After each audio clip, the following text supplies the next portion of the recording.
hey, welcome back to Harriet's Florida Kitchen. I am Harriet, this is my kitchen, and we are in Florida. Now today, we're getting close to Thanksgiving. In fact, it's about a week away. And so I decided I would do two things. One is, first, I'm making the best stuffing that has ever been made in the history of the planet. I got it about 45 years ago out of Gourmet, back when it had really glamorous, tricky recipes that were super fun to make. I mean, maybe it still does, I don't know, but the regular magazine of yore is no longer with us. And it was so wonderful. And this one is a recipe that is for stuffing, or dressing, depending on what part of the country you're in and what you call it.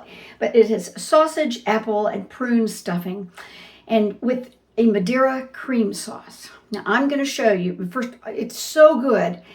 I've been making it all of these years, and in our family, you would think it would be a little bit too exotic for maybe children or people who are finicky eaters, but it's not true. We have a range of all of those people, and even the children like this. It makes a ton, and it's so good that I've been known to go in the middle of the night and have some of it before I cook it the next day for Thanksgiving. Anyway, this time, because I wanted to do it as a video before Thanksgiving comes, I decided to go ahead and make it a week ahead. So I'm going to cook a little bit of it so we can see how it is. But the rest of it, I'm going to freeze for a week, and it should be fine. Then I'll get it out the day before, defrost it, and then I'll bake it on the day. Now, the other tricky thing is that I'm going to show you how to make a giblet stock, because you need the giblet stock, or probably you could really use chicken stock, but I happen to know it's really great with the giblet stock. And I'm making that in advance so that we can make the Madeira cream sauce. But the thing about making any gravy or any kind of thing that requires the giblets is that you have to wait until the day before Thanksgiving or the day of Thanksgiving. And now you hold up dinner because you're making the gravy, or you don't have it enough in advance. So I bought a chicken to make the turkey giblet. And also, it's very hard to find giblets. You just can't find separate giblets in the grocery store usually. So we got a chicken with its giblets in it. So I'm going to make the giblet stock from the chicken giblets. I'm cooking the chicken right now. I'm going to use the juice from the chicken as opposed to the juice from the turkey, because I'm making it in advance. And so I'm going to make it today, and I'm going to freeze it. I'm going to see how that goes. I'm going to come back. I guess I'll come back with a little note that tells you whether it worked or not. But I'm going to put this out before Thanksgiving. Anyway, I'm going to start cooking. You do a lot of things in advance. And I'm going to tell you, this is going to sound like it's a lot going on. But, well, it is. It's a lot to do. So the more that you can prep the day before you actually make it, I think the happier you will be. So I've chopped up the celery, and I've chopped up the onions, and I've chopped up the apples a day ahead of time. And if the apples discolor, which they have, don't worry about it, because they're all going to go in and be sauteed into the butter. And I'm making the giblet stock in advance so that it has plenty of time, because it's got to cook for 3 hours. But there's a lot that you can prep, a lot that you can fix in advance. And then you can make the whole thing in advance, and then you're done. Your stuffing is done, and it's the best ever. So now we'll get started, and I'll show you how to do all these things. Okay, since the turkey won't materialize until next week, I'm cooking this chicken, and that's going to give me the juice I need and also the giblets. So I'm only going to cook the neck, the heart, and I'm not sure what that other part is. Anyway, the big part in the middle is the liver, that you hold that out until you're ready to cook it with the sausage. Next, 1 tablespoon of vegetable oil. Let it get hot. Put in the gizzards.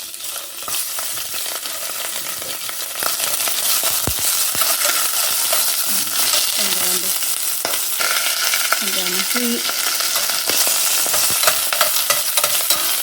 Put in the celery, chopped up, and onion quartered, and a teaspoon of thyme, bay leaf, and a teaspoon of black peppercorns. I'm out of carrots, so I'll put that in shortly.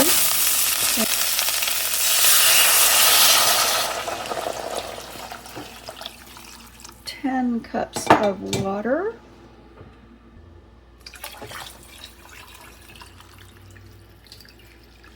And I'm going to have to put it in a slightly bigger pan, clearly. Right, now, bigger pan, 2 more cups, that's a total of 10 cups.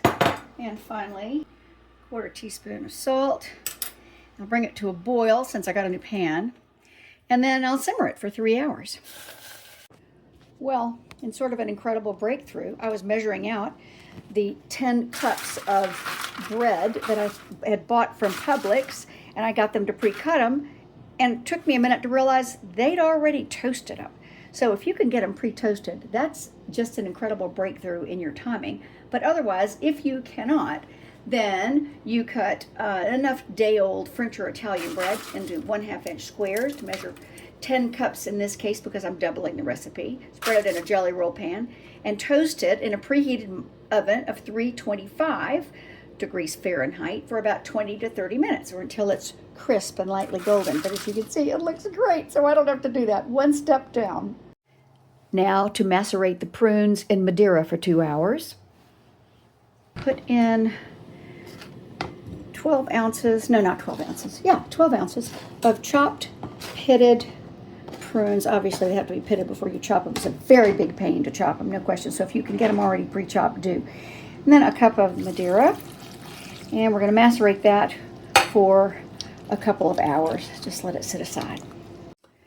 Now, again, remember, doubling the recipe. So and as soon as that gets, those melt a bit, we're going to put in 4 cups of chopped onion.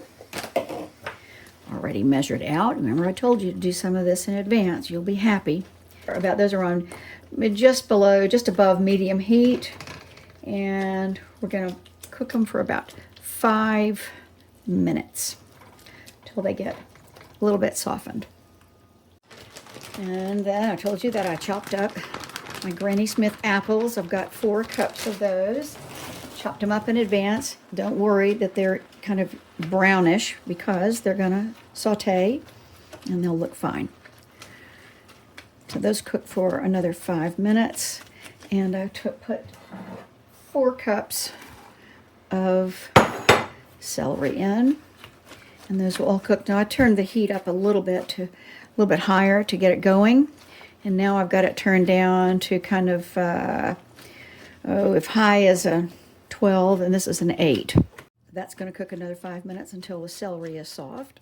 All right, then we're going to transfer this with a slotted spoon to a bowl.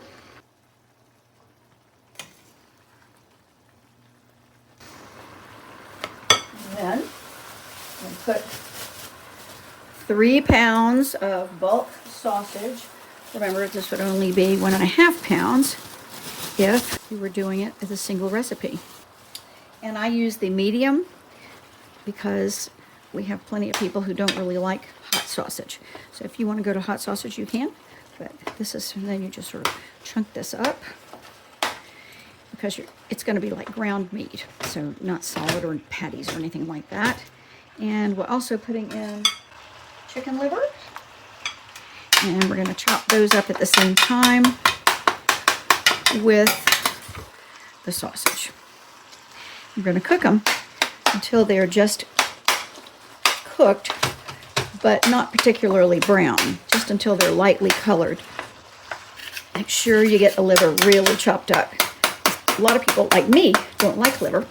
The flavor is not as good without it, but you don't want to have a big chunk of liver suddenly in your mouth. Yuck. But it does make this taste really great. Now we're going to transfer this to the bowl, which may not be big enough. Let's see. Right, no, I think we're going to have to get a bigger bowl. Okay, bigger bowl. Put all this in.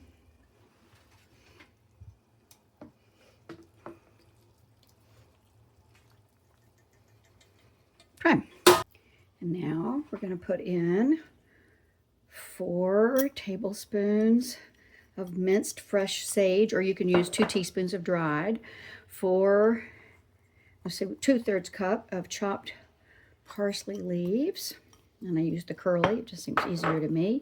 Now, Philip was supposed to get ground allspice at the store, which he could not find, so I got whole allspice and just mashed it. So that's going in. That's a 1/2 teaspoon of that. I'm going to stir this around before I put in everything else. All right, it says salt and pepper to taste, but that's not quite fair to people who don't cook on a regular basis. So I am putting in, starting with a teaspoon of salt to see how that is. But I haven't put the whole teaspoon in. I'm just starting, as I stir it, I'm going to try to put that through, all the way through. So here comes some more of the teaspoon of salt. And you can definitely, of course, you'll do this to taste. Sometimes the bulk sausage has salt in it anyway, so just be careful about how much salt you use. And now here comes the prune mixture with the Madeira. Yum! Oh, it's what makes it taste so fabulous. Okay. Oh man, you cannot believe how fabulous that smells. It is just wonderful. Now, if you want to make these finer, you can. They'll kind of muck up your food processor, but you can give it a go because they're just so sticky. So that's why I do them with a knife, but nothing's easy. It's better if you get them, if you can already get them pre-chopped from the grocery store. Okay, now I'm going to go find something bigger to throw them in with the bread. Oh, the freshly grated nutmeg. Now, just a sec. So I happen to think it's really fun to grate nutmeg. I just feel like it's the right thing to do. But you can also get ground nutmeg from the store, obviously, and put it in. But this just seems right, and you don't overdo it. You don't want to overdo the nutmeg because it's best if it's kind of a hint. Okay, still a little bit more nutmeg.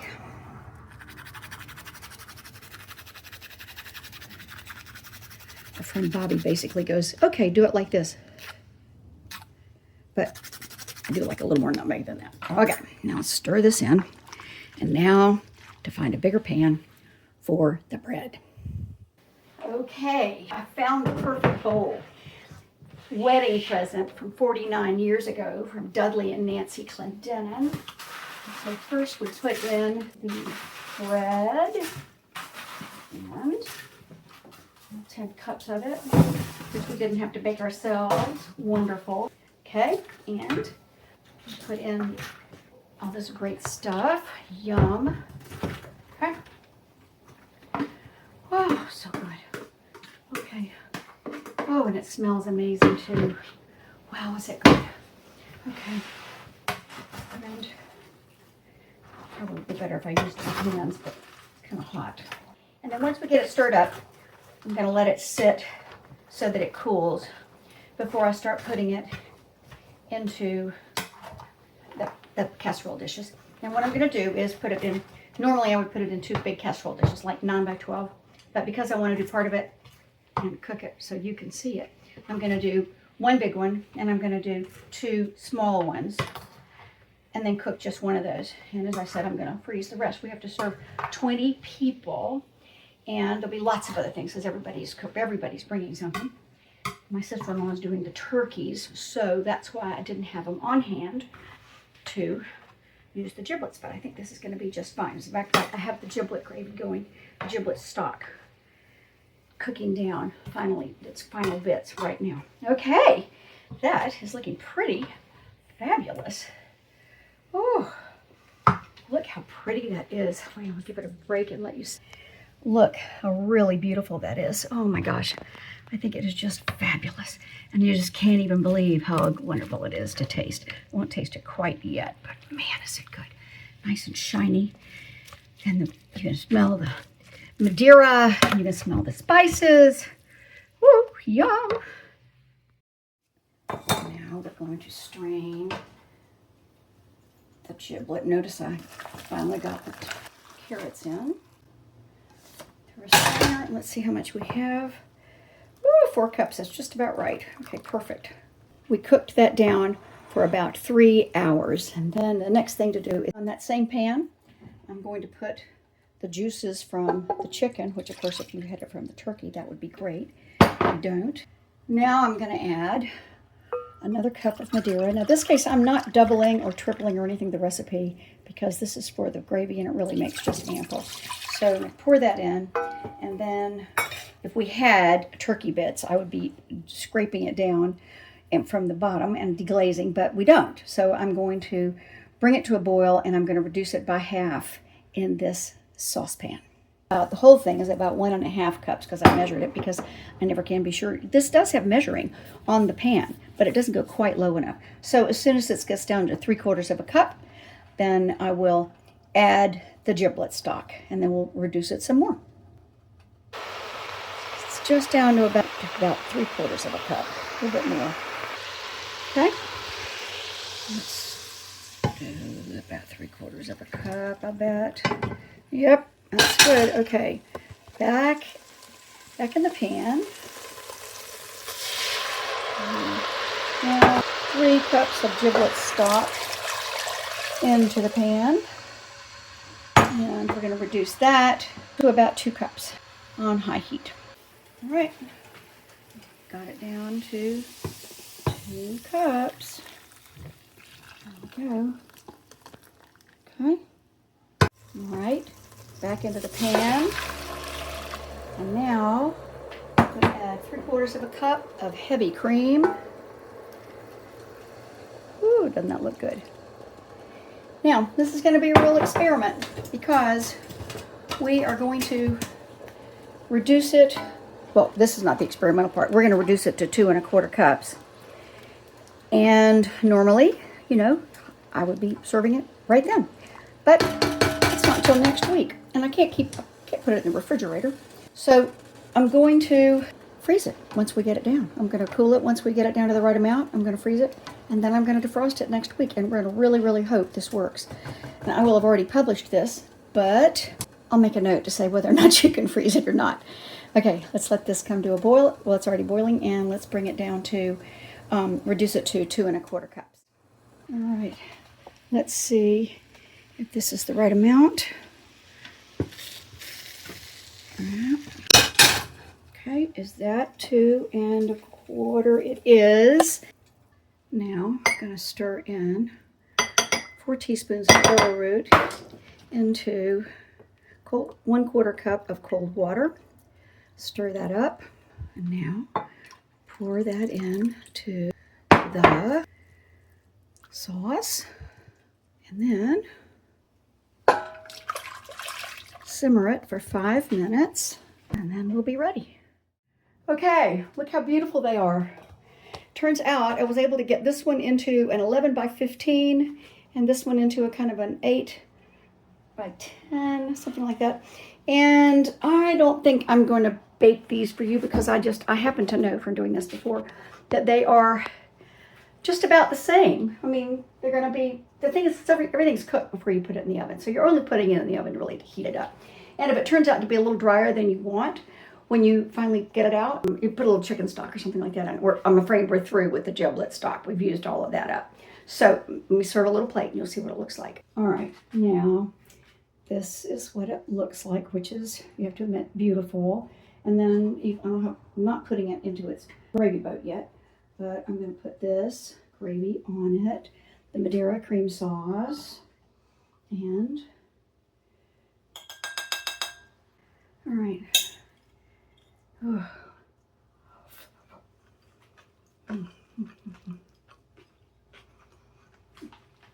Unbelievable. It's just unbelievable. And I know that when I get it in the refrigerator tonight, because what I'll do is I'll cool it on the counter, and then I think I better take it over to my daughter-in-law's to put it in her freezer tonight, because otherwise I'll eat it. And plus, it's big. I'm not sure I've got room in the fridge. So, let me just tell you what you need to do now. You need to subscribe. Your right-hand side, as you look at it, you'll see below, you'll see what the recipe is down where it says more. You click on that and it'll open up and you'll see the recipe. Or it'll say small Earl or something, since I don't use Bitly anymore because they become kind of peculiar. So, and you can also subscribe down there. So that's the only housekeeping you need to do.